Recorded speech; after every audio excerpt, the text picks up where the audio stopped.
at the ready. And so with that being said, on behalf of Mayor Andre Dickens and the 63,000 employees that call Hartsfield-Jackson their workplace, we just want to wish you a very, very, very happy holiday season and very safe travels. With that, we have Jordan right here who will take the tough questions. I'll take the softball questions. So we'll now open it up. Well, we have been hearing there from Ricky Smith, the general manager out there at Hartsfield-Jackson Airport, with just a few tips to help us prepare for holiday travel. Sounds like they are ready for the rush. And in just a few minutes, we'll be checking in with Fox's Caroline Elliott. She is live for us out at Hartsfield-Jackson for a look at what things are looking like now, if they're running smoothly, and just what we can expect and what they're expecting as we get closer to the holidays. So it sounds like when it comes to travel, they're prepared for that. But, our sleep is another issue entirely. So we've got someone to provide us with a little bit of help on that this morning, talking holiday sleeping habits. We have Lori Oliver. She's the co-founder of Atlanta-based The Inactive Company, to talk a little bit more about this. And it's good to have you back with us. How are you? Thank you, Elise. I'm fine. Thanks for having me. Happy to hear it. Okay, so let's take a dive at this, because it just feels like if something's going to take a hit when it comes to the holidays, it's our sleep, because there's just so much going on. But keeping a sleep routine is really important, especially this time of year. So why during the holidays is that something we need to prioritize? Well, first of all, research shows that about a third of Americans actually admit they lose sleep during the holiday season, but I don't think any of us would be shocked if the actual number was much higher than that. And if you're traveling or hosting, folks actually say they lose 1 to 2.5 hours of sleep per night during the holiday season, which can make the season of gratitude grumpy and stressful. So it is important to develop a routine, have some strategies to think ahead to make sure that you are addressing your sleep during the holidays. All right. Good to know that, no doubt. Okay, so let's talk about biggest sleep mistakes that families are making this time of year, because no doubt there's some stuff we're doing that's harming our sleep, right, Lori? That's right. The first thing is lack of consistency. You have to keep a routine going. I know it's the holidays. Kids may be off from school. Adults may not have to go to work in their usual hours, but it is important to be consistent about not only your bedtime, but also your wake up time in the morning. So consistency is really, really important. I'd say the second thing is managing your light exposure. Also, that starts actually in the morning. So getting some natural sunlight into your eyes first thing in the morning helps to set your circadian rhythm and helps set you up for a good night of sleep that evening. And then in the evening, starting to power down your lights, not sitting in brightly lit rooms, 2 hours before you're going to bed, turning on lamps, lighter light exposure as you begin to power down and get ready to go to bed. There are a lot of other things such as that go along with holidays, like big meals. So really trying to not to schedule your holiday meals late in the evening, but at least 2 to 3 hours before you go to bed, you should not have eaten a heavy meal. Once you do eat, going for a walk can greatly increase your digestion and help you sleep better that evening. I don't know what you're talking about. Might have us rethinking those leftovers really late at night. I know. Well, have the bigger dinner earlier and then just nibble on leftovers and save them for breakfast. I think that's the way to go. Yeah, that's a good takeaway from that. Okay, so you've mentioned, waking up and exposing yourself to light and making sure that we're dimming the lights when it gets close to bedtime. What about temperature? Can that play a role in the way that we sleep?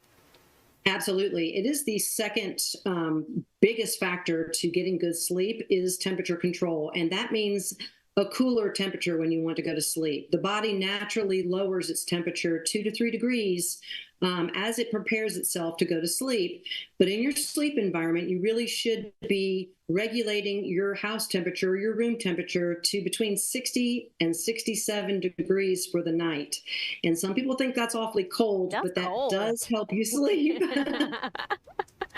Well, listen, when it comes to a good night's sleep, if you're telling us to take it down a few notches, then it might be worth lowering that thermostat just a little bit to get a good night's sleep. So I want to ask you something specifically, for those who may have children, and things can get out of whack during the holidays. There's parties, there's movies to watch, there's things that you want to do as a family. How strict should we be about bedtime? Very. I mean, sometimes we're more strict with our kids than we are with ourselves. So maybe the advice is think about yourself and model good behavior. But when it comes to kids, it is important for them to stay with a consistent routine as well. And, you know, with regard to the cooling temperatures, getting them used to sleeping in a cooler temperature is helpful for their sleep and their anxiety, but also, you know, saves you a few dollars on your heating bill. So with kids, I think it's the same as with adults, but, you know, they do as they see. So monitoring your own behavior and then expecting the same of your kids is probably the best advice. Lori, I think a lot of folks have trouble sleeping when they travel, whether it be maybe they're staying in a hotel or at a family member's house. You start to hear all those creaks and it's just unfamiliar. So do you have any takeaways, any advice for us to sleep better when we're not at home? Yes. And, you know, whether you're in a hotel or a friend's house or camping or anywhere, it is difficult to have a new environment. And the first and most important factor in getting good sleep, signaling your brain and your body to sleep well, is achieving complete darkness, which is why we developed our Inactivator sleep mask, honestly, because for travelers, you can't take blackout curtains or, you know, you can't control the environment, like you said, Elise, every time you're sleeping away from home. So, you know, with a simple sleep mask, it's really a nice, portable, reasonable tool to begin to train yourself. And if you can achieve that critical, complete darkness in an environment, you will sleep longer and deeper. Yeah, makes a difference. You know, we checked in with you, I think it was about a month ago, and you talked about the mask. But if someone maybe missed it, give us a quick overview of that and how we can perhaps get our hands on that, Lori. Thank you. We talked to athletes and other high performers, military, et cetera, and also military veterans, working with a lot of the community in Georgia to develop our sleep mask. Because what we found is the masks out there, even though the sleep mask has been around for 100 years, had never really been innovated. So we wanted to create something that was lightweight, was moldable, so that every face, no matter what your features or the size of your head were, you could achieve that critical complete darkness. And we we're the only sleep mask where we actually have a utility patent. And one of the key factors is we have an integrated temperature regulation hidden within this very thin looking mask that helps keep your face temperature down, so it assists you in getting that cooler temperature. And you know, a lot of people complain about the straps. Velcro is annoying, or hard metal adjusters are annoying. So we have a hardware-free strap that we also designed so that whether you have a ponytail or braids, or if you just want to wear the strap higher or lower on your head, you could do that. So we created a customizable, adjustable, self-adjusting, lightweight mask that really anybody can use anywhere, anytime. And athletes, a lot of the sports teams, professionally and college and otherwise, have already adopted it. And I think the world is kind of coming to recognize how useful a tool this is. Hey, good to know about that. Sounds like it's already making a big difference in a lot of folks' lives. Okay, one more thing before we let you go, Lori. Very quickly, can you give us one more sleep tip takeaway that we can take into the holidays? Yes, the best gift you can give your family this holiday season is a well-rested version of yourself. You know, if you're well-rested, you're a great human being. Also, we're going to have a sale. I didn't mention that, Elise. So if you want 30% off or you're doing holiday shopping, please go to our website, inactiveco.com, and take a look and get the sleep mask on sale for your loved ones. And yourself.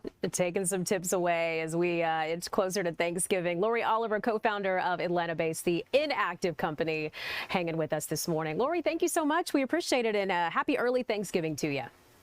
Thank you, Elise. Same to you. Of course. All right, let's take a look at what we have coming up for you on the show. It's stacked. The weather is warm, seems warmer than what it should be. We're going to find out what we can expect next week, though. Of course, the week of Thanksgiving. We'll check in with our meteorologist, Jonathan Stacy. Also, housing mayhem. That's a story that you don't want to miss. Also, a convicted killer is sentenced, and the CDC is swapping out its stance on vaccines and autism. So it's all ahead. Stay with us.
Welcome back. Let's check in now with meteorologist Jonathan Stacy joining us with a check of the forecast. Is it fall? Because it doesn't feel like it. It's feeling more like spring.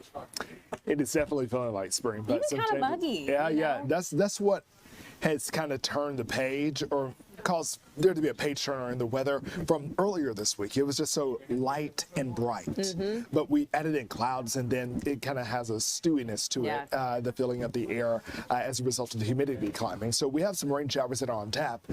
As we look at Fox 5 Live Viper radar, the general trend is for the rain to move further to the east, but as it moves to the east, it just kind of falls apart. So I don't want anybody to think of the rain that is moving in as planned canceling rain, but consider it as adjustment making rain. So I don't want you to have to change any of your plans, but the showers that we're watching moving across the Mississippi-Alabama state line that are aiming for Georgia just kind of fizzle out as they make their advance to the north and to the east. We're having a bit of a computer issue here, so I may not be able to strut my stuff in terms of what I want to show you, but you can see now a little bit of a closer look to home.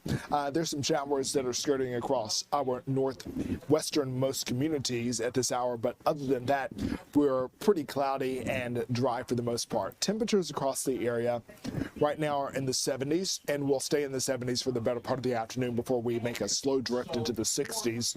Ultimately, highs today will be around 76 degrees, which is about 13 degrees above average. Eaton and Athens making it close to 80 degrees, which is exceptionally warm. I'm sure some records will be broken out there. Look at this cluster of showers, very light, benign, moving through around 5 o'clock. That's for the south side, in between I-85 and I-75. A couple spritzes and sprinkles here for the afternoon, early evening rush hour here in town. But other than that, it's just kind of a passing, a glancing blow, if you will, of passing showers throughout the overnight hours into tomorrow morning. We may hear some noise coming from a couple of these cells in the way of thunder, but it looks like all the activity starts to really trend down as the sun comes up on a Saturday morning, and definitely by noon, I think you'll be able to recover most of your Saturday outside. So 62 as we wake up on a Saturday morning, some 20 degrees above average. This is just exceptionally warm. Here's how your Saturday shakes out. I would remove that rumble of thunder at noon. I think you're going to enjoy some sunshine as early as noon, and that will continue through the remainder of the day.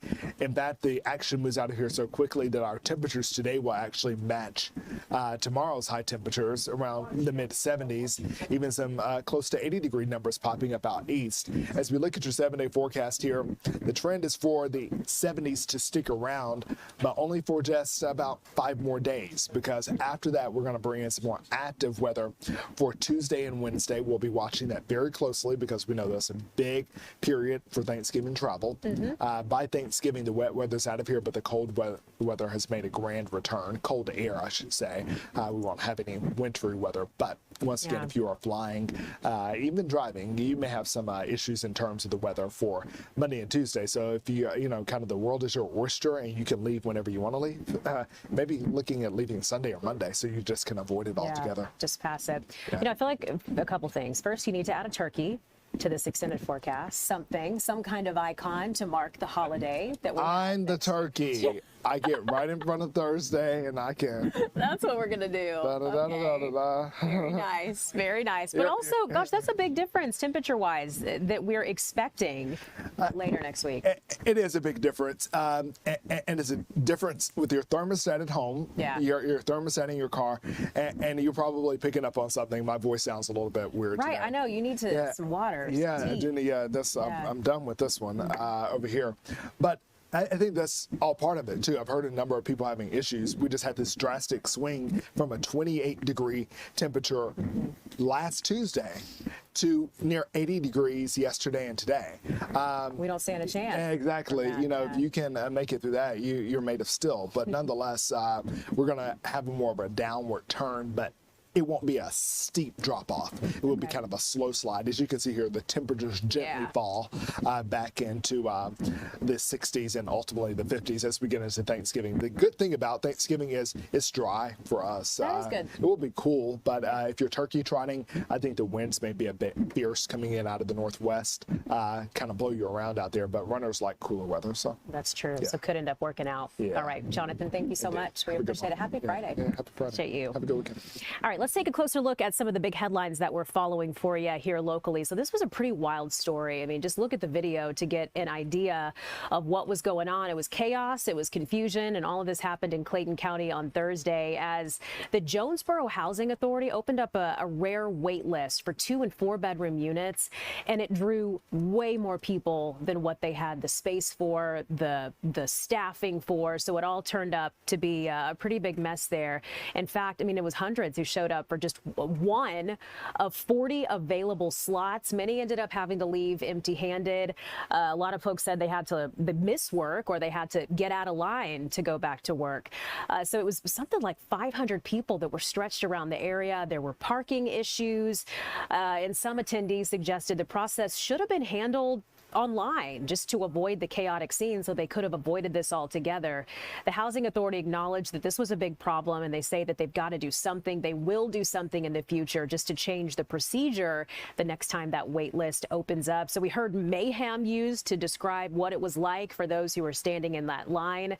And they were saying their hope for housing quickly turned into frustration, especially for families who'd been out there for hours. You know, there were folks who said there were kids that were out there with their parents and family members waiting as well. They think that it could have been social media that contributed to the big turnout there.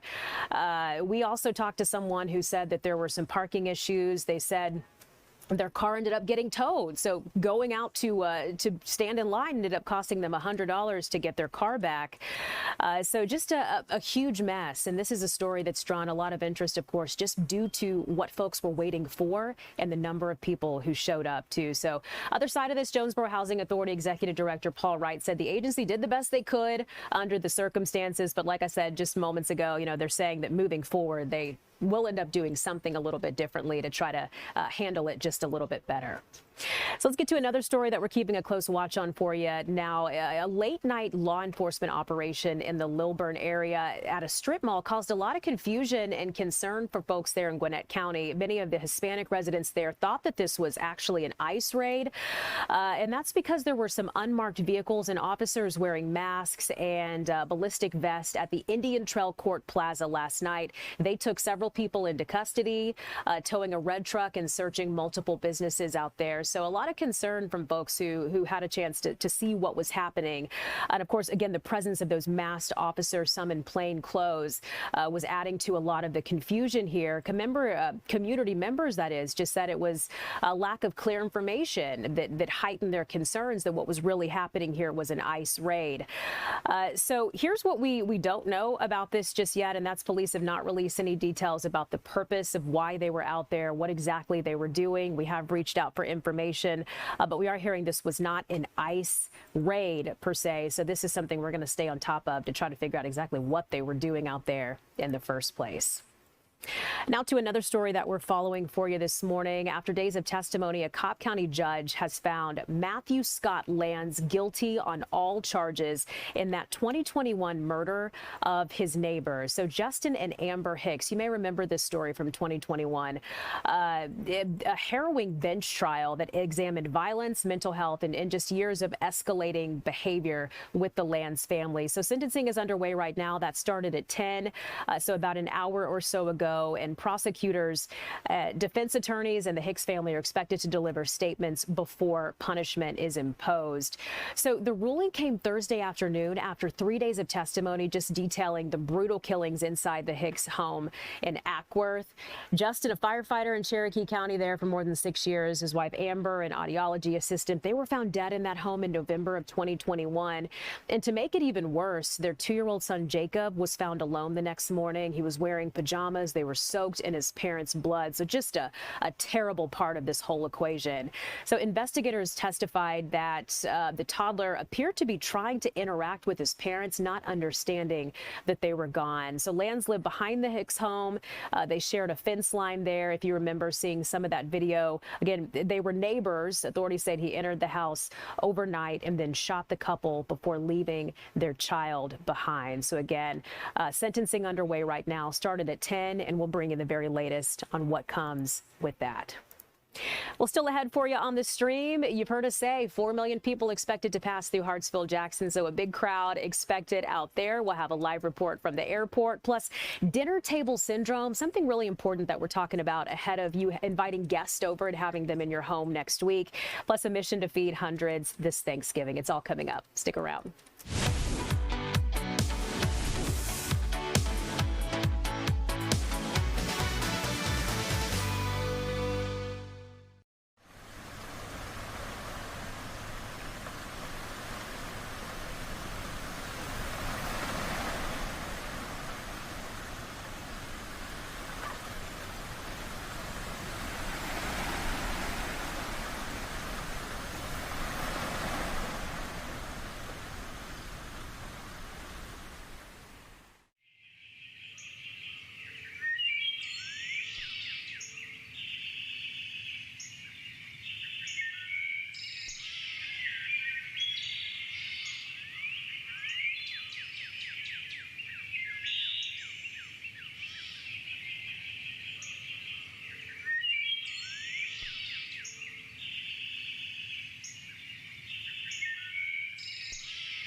Welcome back. Well, as the holiday travel period gets underway, there's going to be a lot of folks on the roads and a lot that are passing through Atlanta's Hartsville-Jackson Airport. So joining us out live there this morning, we have Fox's Caroline Elliott with a look at how they're preparing. I mean, Caroline, we're talking about 4 million passengers, which is pretty incredible. Yeah, Elise, 4 million here, but around the country, 31 million. Wow. So a lot of volume passing around the airports the next couple days over the Thanksgiving period. But airlines say, despite all of this, they're ready. They say even though this government shutdown just ended, 43-day government shutdown just ended, they said that they're ready to tackle on this volume. We know that different airlines, Delta, spoke directly to their customers saying, hey, we know there are some concerns, but you don't need to be concerned. They say that they're ready. American Airlines, United gave a similar message. So airlines say they're ready. Air traffic controllers say they're ready. So we'll have to see, Elise.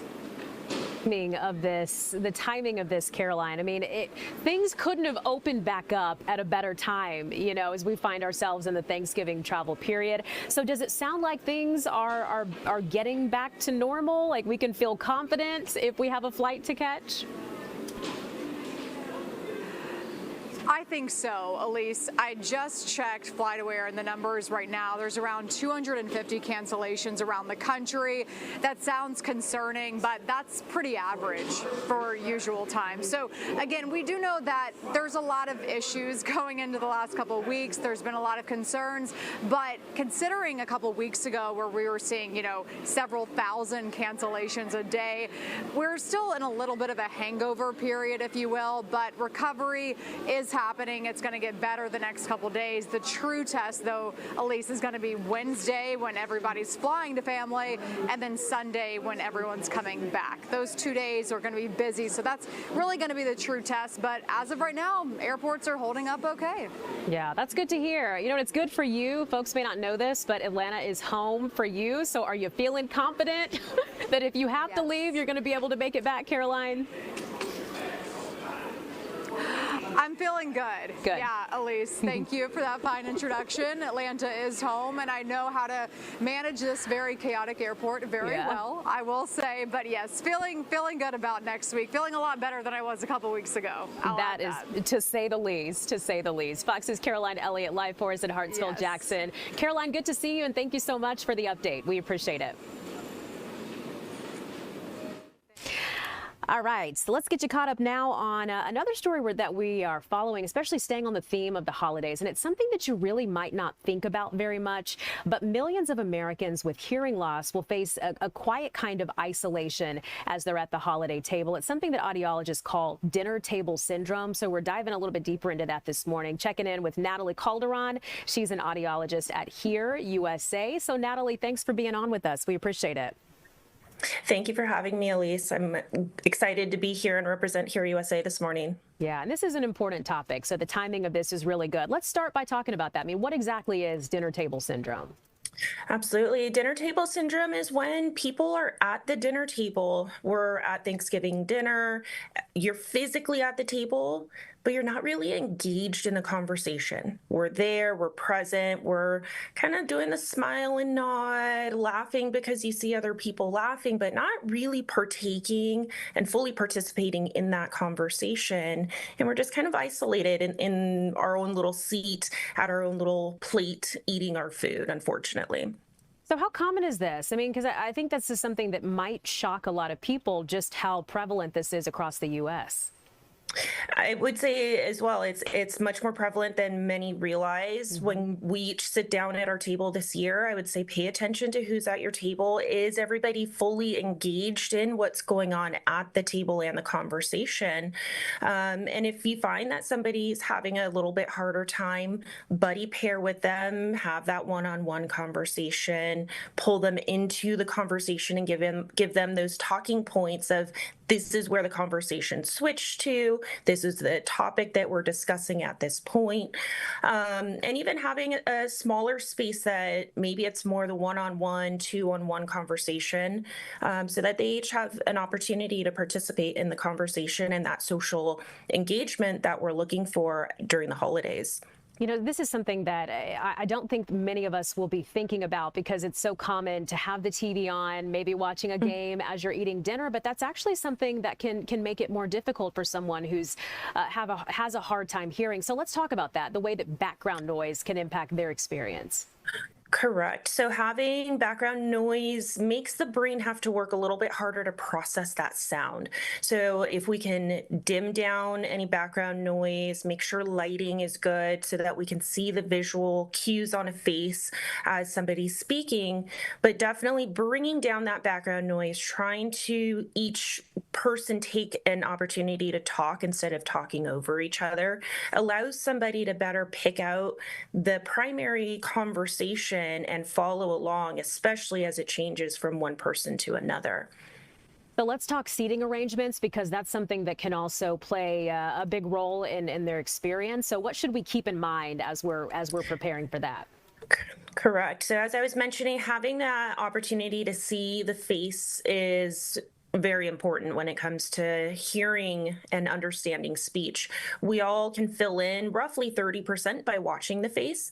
Somebody who's more reliant on those facial cues needs good lighting, good view face to face to be able to fill in those cues that they're missing when there's too much background noise or they missed a word and they're trying to fill in the gaps. Yeah, I want to talk about this got my attention and just kind of, preparing for this. And it's a very simple takeaway that can make a really big difference. And that's emphasizing rephrasing instead of repeating. So what do you mean by that? Correct. So sometimes if we say a word, we might repeat it 2 or 3 times. But can we rephrase it? There might be a certain speech sound that is difficult for this individual to hear and understand, and they're getting it confused with another sound that's very similar. So can we rephrase that, rephrase the sentence or rephrase the word and be able to better understand what that word is or what the meaning of conversation is in that moment? So for someone watching right now, maybe catching just the back end of what we're talking about, Natalie, what's a big takeaway, something small that we can do that will actually enhance our guest experience if they're having a hard time hearing next week? Absolutely. When we get to the dinner table and we have that big social interaction, slowing down, having good lighting, reducing our background noise, and of course, getting your hearing tested, knowing what is the actual hearing status. Let's go ahead and get some hearing aids on if we do notice that there is a hearing loss. And the sooner the better is our kind of key that we want to focus in on. So at Hear USA, we can do a free hearing screening. And should we find hearing loss, we can go ahead and assist you with hearing aids, a variety of styles and levels of technology and manufacturers that we work with. All right, some very helpful tips for us to make sure that everyone has a good experience, all of our guests around the Thanksgiving dinner table. So Natalie Calderon, an audiologist with Hear USA, thanks so much for checking in with us. We appreciate it. Thank you. All right, well, staying on the theme of Thanksgiving and giving, we want to take you somewhere really special that's doing a lot of good in the community. We're talking about the Sweetwater mission and the way that they're giving back ahead of Thanksgiving, feeding hundreds of families at a mobile home community in Mableton. So our Chris Rosenthal is joining us live this morning with what they're doing and the big difference it's making. Hey, Chris. Hey, yeah, good morning. Yeah, so actually they just wrapped up this morning, but here at the Waverly Mobile Home Park in Mableton. But I'll tell you, I got here around 9 o'clock or so this morning, and there was a long line of cars here waiting to pick up food. They estimate they feed about 500 or so families. This was Sweetwater Mission puts this on. They actually do regular food distribution events, but this one was extra special, obviously, with the Thanksgiving holidays, and of course still getting back up to speed with the SNAP benefits. So there really is a big need here. They had turkeys. They had everything that you would need for a Thanksgiving feast. Cars were pulling up with their trunks open, and people were and volunteers. Lots of volunteers were there loading food in. Many of those volunteers from Cobb County, Magistrate Court, actually coming to help out. I spoke with Brendan Murphy. He's the chief magistrate judge, and he said it's important. It's the people's court, and it's important for them to come out and be here. In the community, face to face with the people, not just in the courthouse.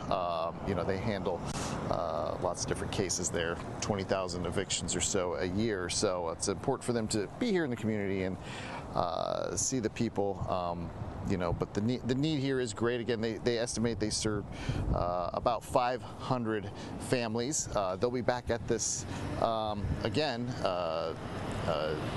Starting after Thanksgiving at multiple locations. Again, not just for this mobile home park, but also for anybody in the area. They say if people come down from Tennessee, they'll feed them. So. But yeah, and they also rely on donations. So sweetwatermission.org if you want to donate to this cause as well. Hey, good to hear about, Chris, the difference that they're making and helping a lot of folks, making the holidays special and happier for so many. So, Chris, thank you so much for sharing that with us. We appreciate you. So we talked about an organization that's stepping up to help folks, but there's a whole county that's stepping up to help. We're going to share which one that is and what they're doing in just a few minutes. Also, keeping with the theme of the holidays, if you have a dog and you're worried about their behavior, their bad behavior in particular that could jeopardize your holiday gathering, we've got some tips for you from an expert, so stick around.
Welcome back. We continue to see generosity coming from all over the place. In fact, we just saw that from our Chris Rosenthal, who is joining us live to share what's happening where he was. But now Henry County is stepping up to help its citizens in a really big way ahead of Thanksgiving. So our Eli Jordan is on the ground showing us what's happening. Hey, good morning. I'm out here at J.P. Mosley Park in Henry County. That's close to Stockbridge. And they're doing a food giveaway, their second one ever. They had one a few weeks ago back there in the height of the government shutdown. And Henry County government said, hey, let's do it again because it was so successful. And they saw the need and everything. And I'm out here with Henry County managers. I am with Kevin Johnson, and I am also with Sherry Matthews. Sherry Matthews, you are the county manager. Yes. Thank you so much, guys, congratulations on such a good turnout. How many people do you think you got out of here today? Oh my goodness, we have about 160 plus volunteers and enough meals for about 2,000 families. Yeah, the families started showing up very early this morning. First one around 5:20 in the morning for an 8 o'clock start time. So we're excited to serve, and the team's happy to do it. Awesome. And Sherry, you were telling me earlier that this is your second one, yes. And you had one a few weeks ago. Yes. Tell me about that and then how it revolved into this. So a few weeks ago, as everyone probably knows, there was a government shutdown. As part of the government shutdown, we were actually brainstorming in my conference room, and our chair was sitting there with us and said, look, we got to do something. We've got to make sure that we are putting food on the table. And so we kind of came up with this, full hearts, full plates, Henry Strong, and really kicked it off. But it also came out of partnerships that we have with our community, from our established industries, from our community resources department, from one of our local hospice care facilities here, Southern Grace. And so after that, we were like, okay, we can do this. Let's do it. People were volunteering. Donations were being dropped off. We were being overwhelmed with donations. Yeah, very true. And we have a board that supports us, supporting the community. So they make it a priority. They're all out here working, putting boxes in the cars. That they're doing work. So everyone is bought in. Everyone's here and just excited about the the amount of people that we're able to serve.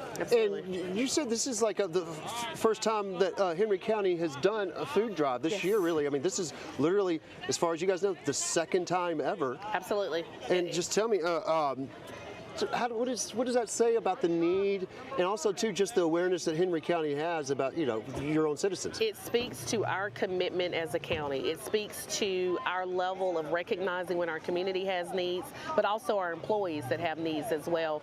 And I can't stress enough the community involvement from our stakeholders that have been involved. Putting together a food drive is not an easy task, but when you have the right people at the table to make it happen, it happens. Pulling together our fire recruits, our public safety team, making it happen. Our administrative assistants, this is not just our higher up leadership team, this is everyone boots on the ground. But again, getting the community involved in the buy-in from the community, that is what I think has been the biggest thing, and then making it happen. We have our facility maintenance team. They typically fix buildings, but they're out here loading boxes. And then again, just the businesses that have been so involved in making sure that we were able to get food to these families here in our community. As county manager, I mean, you've been here for quite a while. You said you've been with the county for over 20 years, been manager for about 7. Mm-hmm. This is new. What would you say, what's your takeaway from all this? What has the county learned about all this, and then where do you go forward from here? So I will say the county learned that we are a very strong county. We recognize that our county has needs. We recognize that it is part of our responsibility to identify what those needs are and to bring the partners together. The county is not going to have all the solutions, but we've got to make sure that we have those community partners that we're working with to make sure that we have resources available and to be able to call on. This wasn't something that we said, hey, look, let's pull it together. It was more of the community and recognizing that need and knowing who to call when we had this need. It seems like he's trying to say. Well, I want to be clear that this is a priority every day for Henry County. Absolutely. So much so that the board and the county manager decided 2 years ago to start a community resources department. So this is full-time staff committed to finding those that are in need and providing those critical resources. So from sheltering, food insecurity, clothing, mental health, we have a department dedicated to that, and they can be found on our county website. They also have a new app that's been pushed out, and if you search for Henry Helps, HELPS, in the App Store, you can download the app, and it can connect you to all of the critical resources in Henry County. 24/7, 365 days a year, Henry County is providing this service. Awesome. Well, it sounds like, I mean, you guys have gotten some things on the move here, some new things, and also getting a lot of experience and knowledge about, a lot of new things just happen. I mean, everything just seems to be getting fast all at once. And also, too, I just think that this can really, you recognize who the big donors are in your own county, and then you guys can help incentivize a lot of things and make those donors even stronger, I guess, too, Absolutely. Right? I mean, the communication is key, right? Absolutely. And what's so amazing is that the donors are coming to us saying, what can we do? What more do you need? I will tell you, the first food drive that we had a tractor trailer drop food off to us saying, hey, look, we have more food. We're ready to drop it off. It was so great we had to move our location. So we started in one location, moved to another location, and now we're here today. Awesome. Well, County Managers Sherry Matthews and Kevin Johnson, I appreciate you guys coming out and taking your time, and congratulations on this awesome turnout that you have today. And hopefully it will be, looks like you guys, everything got smooth, and hopefully, if you guys do this in the future, it'll be just as smooth and just getting better and better. And hopefully, though, we won't have as big of a need in the future for all this. Absolutely. Thank you very much, guys, and thank you. I will kick it back to you guys at the station.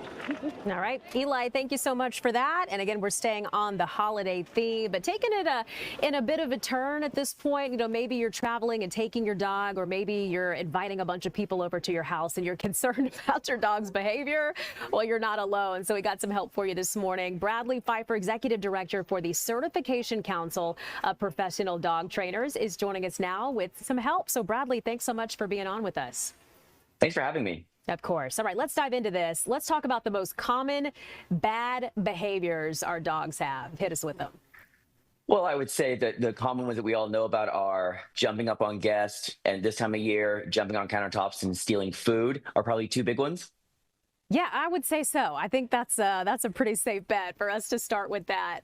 So for those wondering, I mean, why do they develop these habits we wish they didn't have? Like you just said, the chewing, the jumping, the begging.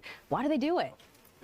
Sometimes it's something as simple as their dogs, and dogs do what it works, so they jump up on the kitchen counter and they get to steal a sandwich. That's fun and rewarding. So I'm going to do it again. They jump up and they get attention or love from us. So usually behavior that is rewarded is repeated, and there's a function for it. And most of the time, it certainly could be related to stress or even illness. But when we're talking about nuisance behaviors like jumping up, digging, getting on the countertops and things like that, usually that's a dog that is just finding enjoyment because they aren't being managed well, or maybe they need more exercise. Interesting. Okay. Or, maybe that sandwich just really does taste good. Like you said, Right. He was hungry. He was hungry. It's that instant reward. So it makes sense. So what are some of the first steps that we should take when we notice these unwanted behaviors in our dogs? Well, first and foremost, we have to prevent our dogs from practicing unwanted behavior. So if an owner isn't there to prevent the behavior from happening, we use crates or baby gated areas to keep the dog confined and out of trouble. And then we've got to focus on basic obedience training. The dogs have to understand how to come and call, sit, lie down, and finally exercise. Exercise is key to making sure that dogs are fulfilled mentally and physically, and a tired dog is less likely to be destructive. Okay, but at some point you need the help of the professionals. So I guess I should say, when should we call in a certified professional dog trainer for help? At what point, Bradley? Yeah, a certified professional dog trainer through the CCPDT, and we have several in your state, is going to have the knowledge and skills to help tailor a behavior plan to a home's individual needs. Most are okay with teaching sit, down, come and call, but sometimes when behaviors progress to a certain point, and owners are getting frustrated, or they find themselves being angry with their dog, then it's time to call in a professional who can look at the situation and give you a plan that addresses both management, exercise, and basic training so the dog understands what he's supposed to do. Okay, we're out of time. Any quick message for us? Our takeaway, ahead of Thanksgiving for keeping our pets' behavior under control? Keep them safe, and make sure they're not practicing unwanted behavior. There we go. Super helpful ahead of the holidays. Bradley Pfeiffer, Certification Council for Professional Dog Trainers. Bradley, thank you so much for the help this morning. We certainly appreciate it. Thanks for having me. All right. And we appreciate you for joining us on this Friday. We've got much more ahead for you at noon. We'll see you then.